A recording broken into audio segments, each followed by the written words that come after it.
सत्य को खोजने वाले आप सभी साधकों को हमारा नमस्कार। यहाँ पर अधिकतर लोग ऐसे ही हैं जिन्होंने सत्य को पा लिया, और जो दूसरे मुमुक्षु यहाँ पर हैं उनके लिए भी कहना है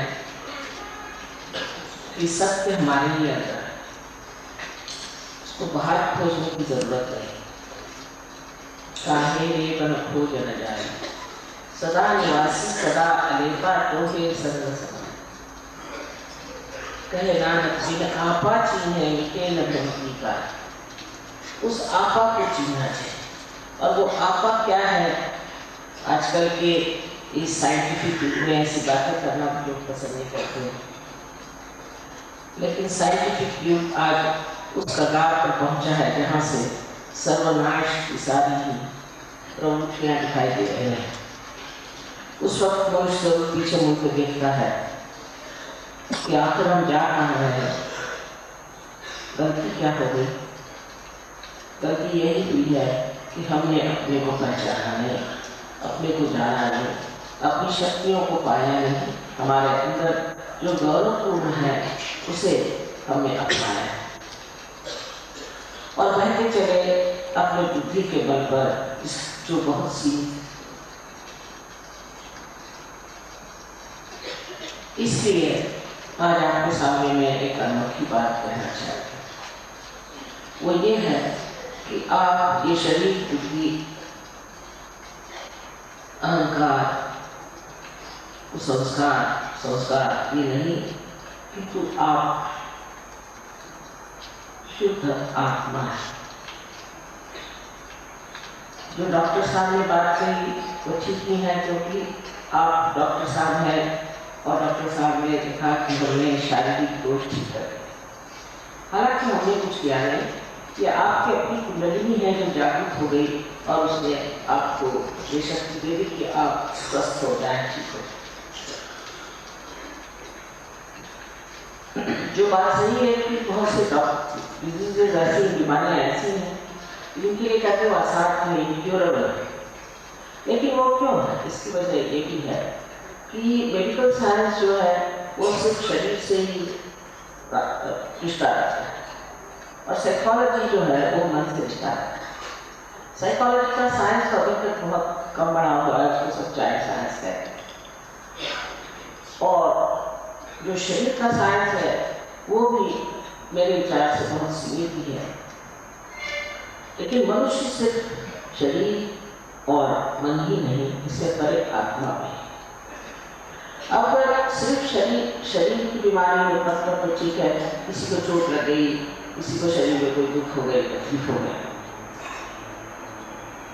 लेकिन मन की बीमारी और शरीर की बीमारी जो जिसे साइकोसोमैटिक कहते हैं, ऐसा जब इलाज होता है, कॉम्बिनेशन होता है, तब बीमारियां बिल्कुल असाध्य हो जाती हैं। क्योंकि अपने आप जानते हैं कितना स्पेशलाइजेशन है कि एक आंख के लिए अलग डॉक्टर, दूसरे आंख के लिए अलग डॉक्टर। तो इसे कहना चाहिए कि अनेक तरह के मिलान से इस तरह परम्यूटेशन और कॉम्बिनेशन होते हैं, उससे जो बीमारियां होती हैं वो असाध्य हो जाती हैं, और इनको ठीक करने का कोई ना कोई सुपर पावर होनी चाहिए जो इन्हें ठीक कर सके, क्योंकि दोनों तरफ इसका हाथ चल सकता है। उसमें मनुष्य की जो अंदर की स्थिति है उसे पहले मिटाएंगे। जैसे कि यहाँ चित्र में दिखाया गया है, आप देख रहे हैं कि ये आपके अंदर 7 चक्र हैं, और 7 चक्र जो बने हैं इस तरह से कि लेफ्ट और राइट सिंपैथेटिक नर्वस सिस्टम से बीच की पैरासिम्पैथेटिक नर्वस सिस्टम बने। अब आप जब चाहे तब आप सिंपैथेटिक नर्वस सिस्टम को इस्तेमाल कर सकते हैं। जैसे आप दौड़ रहे हैं, दौड़ते वक्त आप अपने हृदय के जो टोके हैं उनको बढ़ा सकते हैं, लेकिन अपने आप में जो नहीं पैरासिम्पैथेटिक नर्वस सिस्टम काम करता है। अब अगर किसी तरह से हम लोग पैरासिम्पैथेटिक पर अपना आधिपत्य कर रहे हैं, उसको जीत लें, तो हम दोनों चीज को संभाल सकते हैं। अब जो कुंडली है वो त्रिकोणाकार अवस्था में जो बैठी हुई है, और इसके लिए मैं यही कहूँगी कि इसे एक धारणा की तरह से आप समझें। और जब आप सेंटर में आएंगे, अपनी कुंडलिनी जगा लेंगे, तब आपको विश्वास होगा कि मैं जो बात कह रही हूँ वो सही है। इस कुंडलिनी के जागरण से देखिए कि इसका जो सातवां चक्र या पहला चक्र है, जिसे कि मूलाधार कहते हैं, वो नीचे, तो कुंडलिनी ऊपर में है और कुंडलिनी सिर्फ 6 चक्र में रहती है, 6 चक्रों को भेद करती है। इस समय चक्रों में जाती है जब इसके अति उपयोग के कारण अगर हम अपने चक्रों को छोटा कर रहे हैं, संकीर्ण कर रहे हैं और कोई बिगाड़ आ रहा है, तो ये कुंडलिनी इन चक्रों में से गुजरती, जैसे कि आप किसी माला में फूल को पिरोते हैं, उस तरह पिरोती थी ऊपर चक्र, और उसी वक्त वो इन चक्रों को भी प्लावित करती, नरिश करती है। और यही चक्र जो है ये केंद्र है हमारे शक्ति के, एनर्जी। अब आश्चर्य की बात है कि हम लोग केंद्र कहते हैं और अंग्रेजी सेंटर कहते हैं, और बहुत इसको सेंटर भी कहते हैं। सी और के, कभी हम लोग भी सी का इस्तेमाल जैसे करते हैं और के का भी इस्तेमाल सी कैसा करते हैं, तो इन्होंने भी शायद संस्कृत से ये शब्द दिया हो, सेंटर। ये जो सेंटर है, जो केंद्र है, इन केंद्रों को पुराती है और उनको वो नरिश करती है। अब एक जीवन प्रक्रिया है, कुंडलिनी का जागरण एक जीवन प्रक्रिया है। इस तरह किसी बीज को आप जमीन में बो देते हैं, वो अपने आप स्पॉन्टेनियसली सहज में ही उगाता है। उसी तरह ये सहज क्रिया है, और सहज क्रिया में भी एक जीवन प्रक्रिया है, और उत्क्रांति यानी इवोल्यूशन का ये चरम अब लक्ष्य है कि हम कुंडलिनी का जागरण करके आत्मा स्वरूप है। क्योंकि अगर मनुष्य स्थिति में अगर आप रहें, तो अभी आपने उस एक में सत्य को पाया, तब पाया होता तो कोई झगड़े होते नहीं, कोई परेशानी नहीं होती, लड़ाइयाँ नहीं होती, हर एक आदमी हर एक चीज के बारे में अलग अलग चीज कह सकते। इसकी वजह है कि एक में वो सत्य जो है उसे पाया। अब यहाँ आप जानते हैं 55 से कहा जाए 56 देश, 55 देश के बाहर से और एक देश अपना मिलाकर 56 देश के लोग हैं। इनमें कोई झगड़ा नहीं, कोई ईर्ष्या नहीं, कोई द्वेष नहीं है, कोई इस तरह की बुराइयां नहीं है, कुछ प्रेम के आंदोलन में बैठे। ये सब कैसे हुआ? क्योंकि सबके अंदर एक ही आत्मा थी, और उस आत्मा के प्रकाश में सब एक दूसरों को एक जैसा ही थी। ये आत्मा जो है ये परमात्मा का एक प्रतिबिंब है। आजकल के जमाने में तो लोग सिवाय साइंस और पैसे के किसी चीज को जानते नहीं है, मानते भी नहीं। लेकिन समझने की बात है कि अगर यही सब कुछ हो जाता तो आज अपना संसार कितना सुखी होना चाहिए। सुख हुआ ना, बाल बच्चे ठीक नहीं रहते हैं, पैसा हुआ तो बाल बच्चे खराब हो जाएंगे, उसकी एक आफत लगी रहेगी। और अगर किसी के पास कोई सत्ता में आ जाए, उससे भी वो कोई भला काम करेगा ऐसा। इसीलिए जानना चाहिए कि मनुष्य में अपूर्णता बहुत आ रही है, और ये अपूर्णता इसकी आई है कि उसको पूर्ण करने वाली जो चीज हमारे अंदर है, उसे हम आत्मा कहते हैं, जागरूकता। परमात्मा का प्रतिबिंब ये आत्मा स्वरूप सबके अंदर है। बस यही है कि वो साक्षी रूप होकर के हमारी सब प्रक्रिया देखता है, और इन गतिविधियों को देखते हुए वो सिर्फ जानता है, लेकिन अभी तक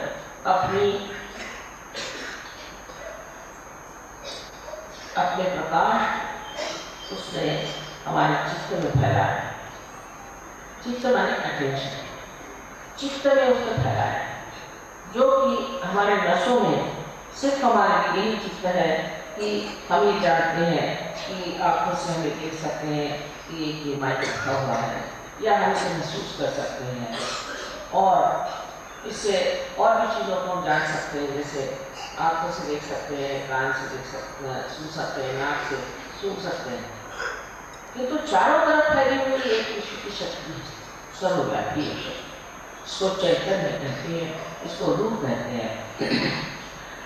ये जो जितने भी कार्य देखिए कितने सुंदर फूल हैं, एक छोटे से बीज से या पौधे से कितने सुंदर फूल निकल आए, ये कैसे आए हम सोचते भी नहीं, या कैसे बने इसे हम सोचते भी नहीं, वो सोचते नहीं, हम सोचते बस हम चीज का इंसान बन गए तो बहुत। मेहनत से करें, इधर आप ध्यान दें और जरा गंभीरतापूर्वक सोचें, तो ये किसी न किसी वजह से बनी है। और ये वजह ये है, अब मनुष्य चेतना से ऊपर एक चेतना जो आत्मा की चेतना है उसे हमें प्राप्त, और वो जब चेतना हमारे शरीर को चेतित करती है तो हमारे अटेंशन में, हमारे चित्त में उसका प्रकाश आ जाता है और हम नस नस में उसको महसूस करते हैं। तब हम जान सकते हैं कि चारों तरफ फैली हुई चैतन्य सृष्टि है, ऐसी ठंडी ठंडी हवा हाथ में आने जाती है। और सत्य चारों बात से भी आप देखते हैं कि कुंडलिनी जब ब्रह्मांड को यानी ताली को छेड़ती है, तब हम जानते हैं कि ठंडी ठंडी सी हवा है। इससे हमारे अंदर सबसे पहले तो संतुलन आया। संतुलन आने के बाद हमारे जो विचार हर समय हमारे खोपड़ी में घुसे रहते हैं वो ठंडे होते हैं। ये विचार भी हमको आते कहाँ से हैं? तो भविष्य से और भूतकाल से। हम आज वर्तमान में इस वक्त कहाँ है ये विचार नहीं है, क्योंकि उसमें विचार ही है। इस वक्त कुंडलिनी का जागरण हो जाता है, तब आप बराबर वर्तमान में आ जाते हैं विचार। इसे विचार समाधि कही है जो कि हठ योग है। डॉक्टर साहब ने कहा वो बात ठीक है कि आजकल का जो हठ योग है ये वास्तविक में हठ योग नहीं है। पातंजलि के हठ योग का पढ़े तो उन्होंने कहा है कि विचार समाधि और विकल्प समाधि पाना ही इस योग का लक्ष्य है।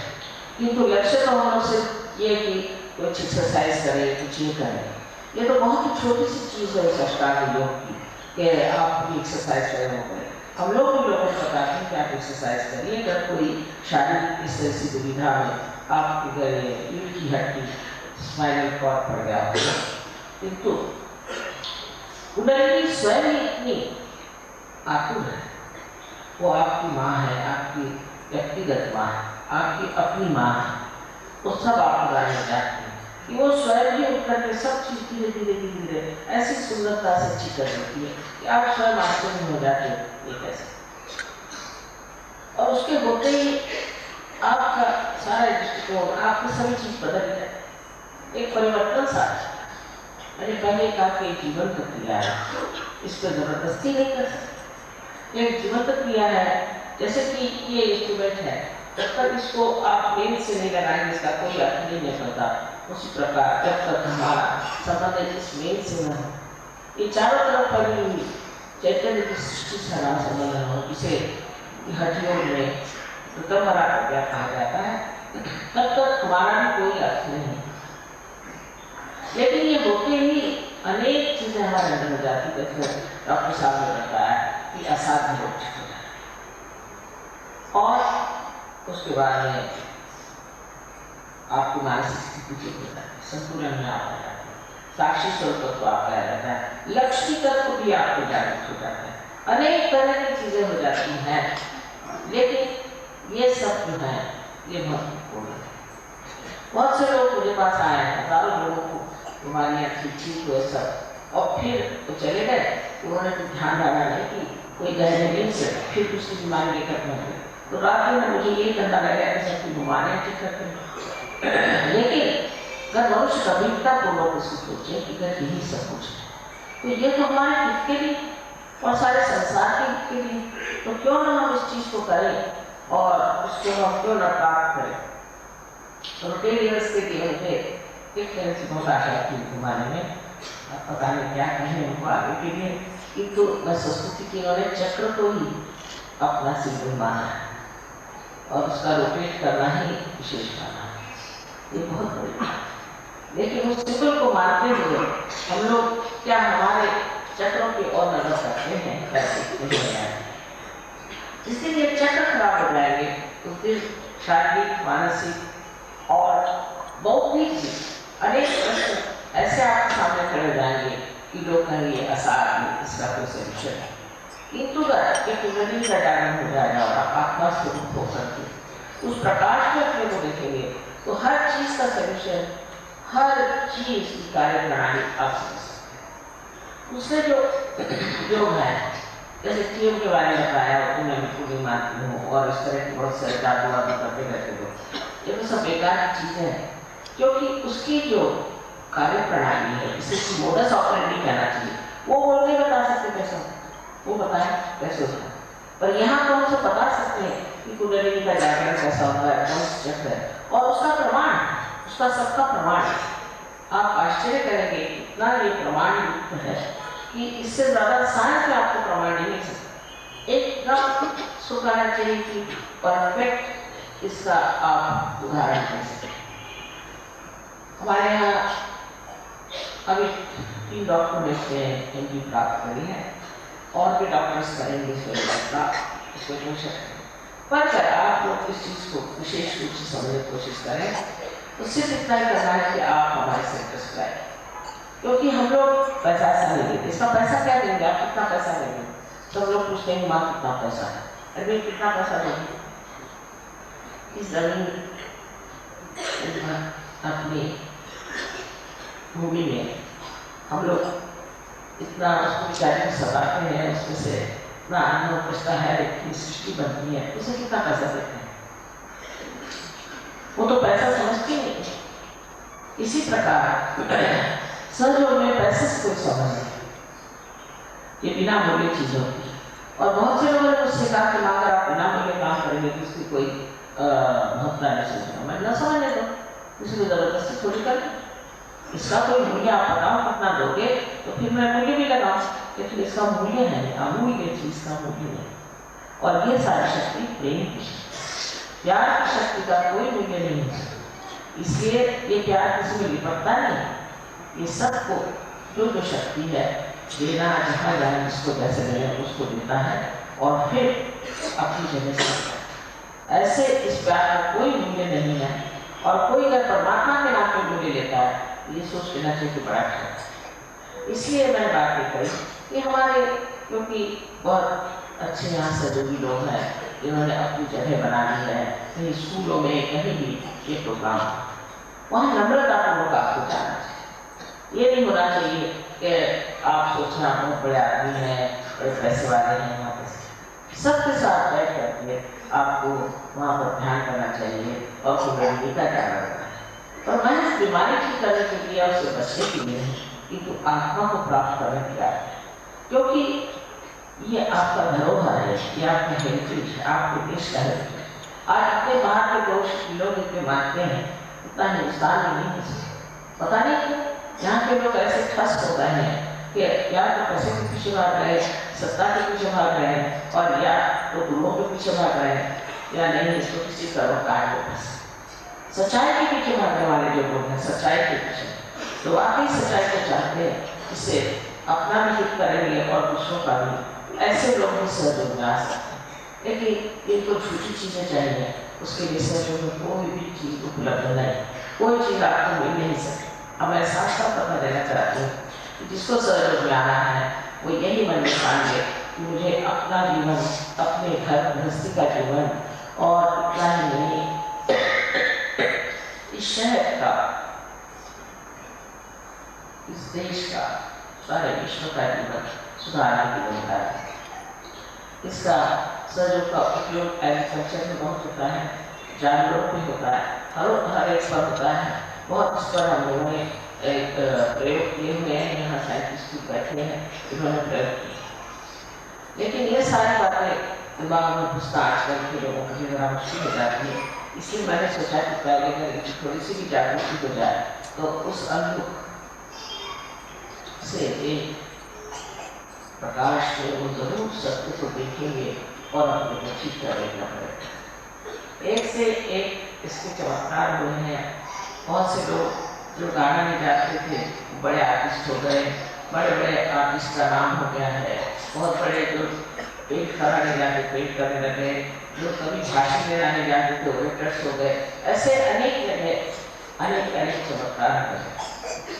और सबसे बड़ा इसका चमत्कार ये है कि आप शांतिपूर्ण हो जाते हैं, आपकी सर की जो परेशानियाँ दूर हो जाती हैं, ऊपर की जो दुनिया है वो बैठ जाती है और आप शांति में जीवन में आ जाते हैं। और उस शांति में जीवन में आकर के आप एक आनंद के सागर। इसकी अनेक बातें आपको बताने की है कि क्या क्या हो सकता है, किंतु आज समय इतना नहीं कि मैं आपको सारी बात बताऊँ। वास्तविक मुझे पता नहीं था कि आज का प्रोग्राम बिल्कुल बनाया हुआ है, जो भी हो इतने थोड़े समय में भी काफ़ी बातचीत हो चुकी। इसमें जो सबसे बड़ी बात है वो जानना चाहिए कि ये हम किस तरह से जानते हैं कि दूसरे आदमी को क्या परेशानी है। और जिस समय जागृति होती तब हमारे 5 चक्र 1 2 3 4 5 और 6 और 7 चक्र और इसी प्रकार आख्यान में ये सारे जागरूक हो जाते हैं।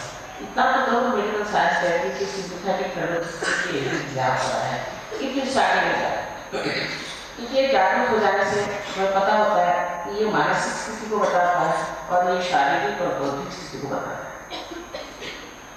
उसके बाद जब आप किसी के भी और हाथ करें तो आप जान सकते हैं कि कौन सी चक्र कर रहे हैं, उस पर इशारे आते हैं। मान लीजिए कि आपको कहीं गर्मी लगेगी, कहीं आपको ऐसा लगेगा कि चुनचुना रहा है, कहीं लगेगा फ्रीजिंग है, बहुत छोटे बच्चों को तक करना होता है। और उसके बाद आप इतना जान लें कि किस तरह से ये तकलीफें दूर हटाया जाए तो आप आसानी से। दूसरा यह है कि आत्मा का जो प्रकाश हमारे चित्र में आ जाता है उससे हम कलेक्टिवली कॉन्शियस होते हैं। माने ये कि दूसरों के बारे में हम जान सकते हैं, इसको क्या सामूहिक चेतना है। दूसरा कोई नहीं जाता, सबको अपने हाथ में महसूस कर सकते हैं, अपने को भी महसूस कर सकते हैं। अगर किसी को बीमारी शुरू भी होगी तो उसको पता हो जाता है और बता सकता है कि मुझे क्या पता। दूसरी चीज यह है कि इस चित्र को आप जहाँ भी लगाएं वो चित्र जो है खुद ही डायरेक्ट जब आदमी ऊंची दशा पहुंच जाता है तो उसका एक कटाक्ष भी काफी, एक कटाक्ष से भी वो कुदरती का जागरण कर सकता है, क्योंकि आपके अंदर शक्ति आ जाती है कि आप कुंडली का जागरण खुद कर सकते हैं, खुद आप दूसरों की कुंडली में अपने हाथ से उठा सकते हैं, कि आपके अंदर शक्ति आ जाती है। और फिर आप बात जब करते हैं तृतीय पुरुष से करते हैं, आप ऐसा नहीं करते कि मैं कर रहा हूँ, आप कहीं चढ़ती नहीं है, उठती नहीं है, तृतीय पुरुष में आपका अहंकार जो है ढक जाता है, पूरी तरह से वो रह जाता है, बचता ही नहीं। और उसी तरह से अपने कुसंस्कार भी इस प्रकाश में आ जाए। माना कि इस प्रकाश को आप सब कुछ देखते हैं, लेकिन कोई आदमी अंधेरे में खड़ा सांप को पकड़ता है, यही एक मेरे पास में डोर, आपने मेरे को सांप है नहीं तो डोर तो पाने का नहीं, क्योंकि जैसे थोड़ा प्रकाश आ जाएगा अपने आप को देगा। इसी प्रकार जो बहुत सारे कुछ आते हैं हमारे अंदर, जो बहुत गलत धारणाएं हैं, सब एक साथ छूट जाती है, क्योंकि हमारे अंदर प्रकाश नहीं है। कवि ने बहुत हताश होकर कहा था कि कैसे समझाओ सब जगत अंधा। आजकल उनकी परेशानियां मुझे दिखाई दे रही है। ज्ञानेश्वर जी ने भी 23 साल में समाधि दे दी कि भगवान बचाए के इंसान की खोपड़ी से, ये तो उल्टी बैठी है, ये कभी भगवान के बारे में सोची नहीं। लेकिन अब तो अपने पर बीत पड़ी, अब हमारे ऊपर आ रही है, हमारे बच्चों पर आ रही है, आपको समाज पर आ रही है, सारी दुनिया में आ रही है। अब तो सबको जागरूक होना चाहिए। और इसलिए कहा गया है कि कलयुग युग में ही ये कार्य होगा, क्योंकि कलयुग में जितनी आफत है उतनी कभी भी नहीं। इसलिए आपसे मेरी विनती है कि आप सब लोग हमारे सेंटर पे आए और अपनी जागृति करें, नम्रता पूर्वक वहाँ आए, अपनी जागृति करें और फिर इसमें गहरे उठें और अपना ही आनंद खुद ही धन्यवाद बना आत्मा से ही आत्मा। ये सब आपके साथ होगा। आज समय नहीं कि मैं आपको सब बताऊं, मैंने तो न जाने हिंदी भाषा में कितने हजार लेक्चर्स दिए हैं और मराठी में न जाने वाला हिंदी में, लेकिन आपके पास सब उपलब्धि हो सकती है, आप पा सकते हैं, सब कुछ आपको मिल सकता है। किंतु सबसे पहले हम चाहते हैं कि आपका रियलाइजेशन हो जाए और आप उसमें स्थित हो जाए, क्योंकि सिर्फ किताबें पढ़ने से मनुष्य की बुद्धि भ्रमित हो जाती है। किताबी नॉलेज से कुछ फायदा नहीं है। आपके नस में ये सेंट्रल नर्वस सिस्टम पे आपके पास ये नॉलेज आना चाहिए। ये ज्ञान जब आपके सेंट्रल नर्वस सिस्टम में आएगा तभी कहा जाएगा कि आप बुद्ध हुए, क्योंकि ये बोध है और यही सब वेद है, इससे आप बुद्ध हुआ। ये सब कुछ जितने भी संसार के बड़े बड़े अवकरण हो गए और जितने बड़े बड़े कृषि प्रॉफिट्स हो गए, बड़े बड़े सीएस और दृष्टा और प्रवक्ता हो गए, उन सबका सार जो है वो सहयोग में आता है। सब धर्मों का सार सहयोग में है, इसलिए कोई भी धर्म कुछ नहीं है, हमारे कुछ नहीं है। और इसीलिए कौन किसी झगड़ा करेगा? जब सारे धर्म के सागर में आप कर जाएंगे तो आप किससे झगड़ा करेंगे? ये तो कुपवंडु है जो कहते हैं कि हमारा धर्म अच्छा, हमारा धर्म अच्छा, पर उस धर्म को जो लोग मानते हैं वो बिल्कुल धर्म से करें, उनको धर्म से कोई मतलब। जो वास्तविक धार्मिक है वो सब धर्मों का सब तत्व जानता है और उसको करता है। आज मैंने कोशिश की है कि बहुत से विषयों के बारे में थोड़ा थोड़ा आपसे बता दूं, पर आशा है कि आप लोग इस पर विचार करें। हालांकि मैंने उनको बताया कि रोटेरियन से बुलाया तो मैंने कहा है पता नहीं रोटेरियन से बुलाओ, क्योंकि मैं लाइट वालों की बड़ी मेहनत की, सब बेकार है। मैंने कहा लाए इस पर की और कुछ बेकार नहीं, सारी मेहनत बहुत मेहनत करी है, पर लेक्चर दिया, ये हुआ वो हुआ, कुछ फायदा हुआ नहीं। आशा है उसको रोटेरियंस कि जिन्होंने आप लोग को चक्र से बांध दिया है वो कम से कम इस चीज़ को सोचें और इसमें आप सबको मेरा अनंत